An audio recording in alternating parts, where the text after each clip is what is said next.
6, 7, 8.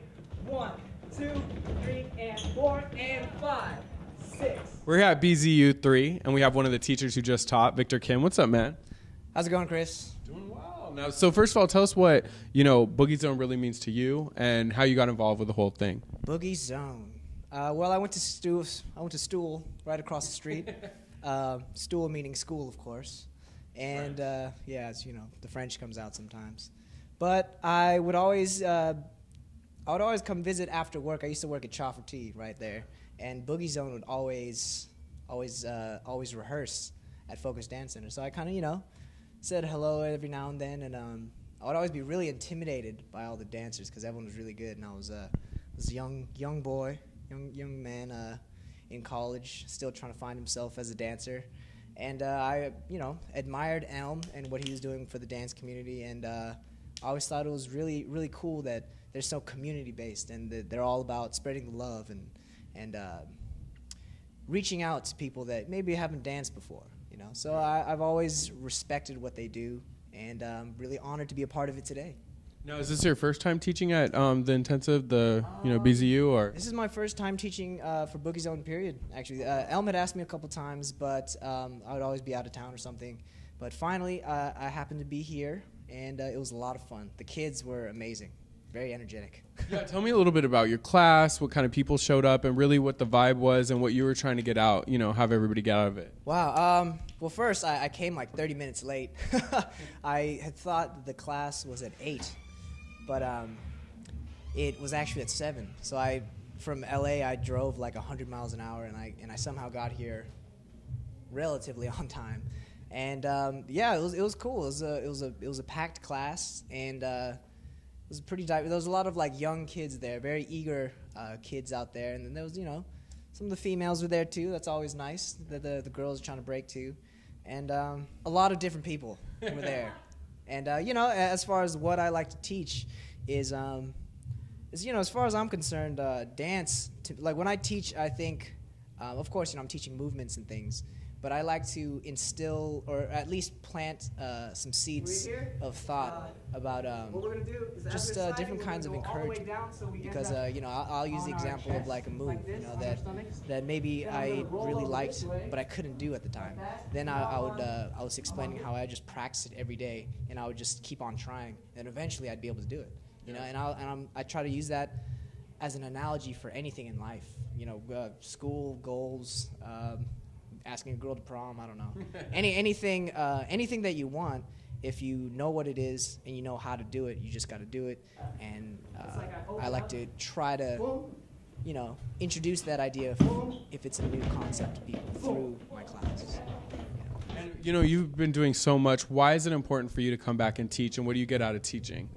I think when I teach, I learn just as much as anyone in the class, probably even more, because when well, just in strictly the dance sense, when I go over the foundations and things, I'm reminded of little rules and practices that I might have forgotten in the past. But also when I'm explaining just kind of like the philosophy or my way of seeing dance, it takes me back to when I first would try these moves in my living room. You know what I mean? Like when I would literally spend like 6 hours a day by myself with like a camcorder. I didn't even have like a nice camera. It was like a ghetto like tape recorder type thing, and I would just film myself over and over just trying these moves and just being horrible, and when I go back to that, I not to say that I'm like great now or anything, but I've learned to do the moves that I worked so hard for. And that's not, and like when I consider that, I'm reminded of goals that I have now. That like at one point in my life, this was what I wanted, and like let's say a hollaback, for example. Then now I can do that. Yeah. But now it's like, okay, if other goals in my life that I'm striving for now, at some point in the future, I'll look back and be like, wow, that was a desire at one point that hasn't yet physically manifested, and now it has. So it's kind of, you know what I mean, like without getting too esoteric and deep. But that's just how I like to to think, because there's symbolism and meaning in the simplest of things if you look for it. And you know, I like to share that with people. You know, hopefully people can discover things into their own life and in their own paths and things through this little hour class of learning how to do some steps.